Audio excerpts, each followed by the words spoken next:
We're back on KLGR 1490 AM and FM 95.9, and I'm with Karin Schaefer, Executive Director of the Minnesota Beef Council. How are you doing this evening? Doing great. How are you? Doing well here at the Redwood Area Cattlemen's Association annual meeting, and you came down here to kind of give them some information as to what the Beef Council's got going on right now and kind of fill them in over the last year and all the things you guys have been doing.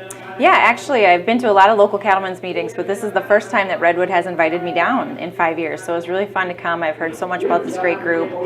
So a couple of the updates I provided today, obviously we're approaching holiday season, so we do a lot of marketing and promotion for the holiday roast season. That's working with retail partners to make sure that they're sharing the greatest recipes and various roast specific information for their customers. And then also we do a lot of advertising related to holiday roasting and holiday appetizers and the concept of, rethinking your fancy Christmas experience.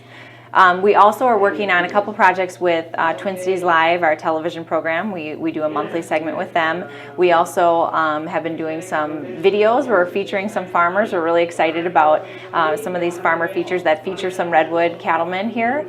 And then one of the biggest highlights is our Beef is What's for Dinner campaign nationally celebrated 25 years. And so they rebranded and they came out with a brand new website, beefitswhatsfordinner.com, which was the old URL, but it's a new, fresh website. Great recipes, great resources, and on top of that we did some wonderful features of farmers and these great videos that really show the hardworking farmers and ranchers in their element, while also talking about how they're using innovation and technologies in their industry. Now, I know when you talked in your presentation, you said the amount of dollars that come from the Checkoff have basically either dwindled or been stagnant over the last several years, and it's forced you guys to become more creative with the dollars you get. What kind of things are you able to do to still get that bang for the buck, even though there might be less bucks coming in? Yeah, first of all, we made sure that we were doing more with less. So we made sure that we were really itemizing everything that wasn't a direct promotion, research, or education expense, and figured out how we can cut that or reduce that cost. And then also we've gone out and we've found various partners, the Minnesota Corn Growers, the South Dakota Beef Commission, other groups that have wanted to partner and do some various specific grant projects. Last year we received a grant from AgStar, now Compeer Financial, and then also we just received a significant grant from the Department of Agriculture to do specific marketing of the beef industry here in Minnesota. We're hoping to take that overseas and working with a trade mission in Japan here later this spring, and really talking to retailers and the shoppers in the retail space about how great beef is, period, and then highlight some great beef farmers here from Minnesota.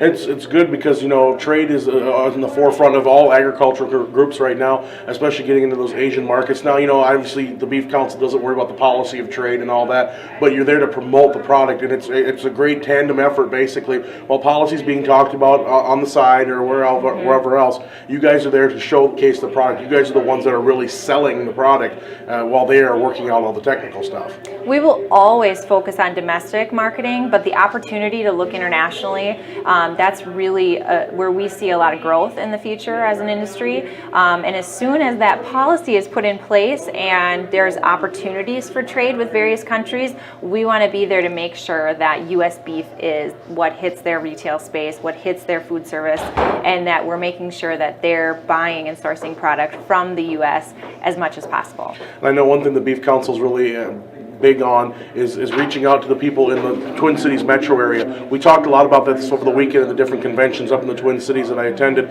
It's education to the people who are removed from agriculture, that are either generations removed or never had any ancestors on the farm. They said right now is that 58% of people in the metro or 58% in the state don't even know a farmer or know one personally. So that disconnect is getting larger and larger, and the importance of education has gotten so much greater. Well, and I would say the disconnect is large. However, I do think that this generation is very eager to learn, and they're eager to meet a farmer.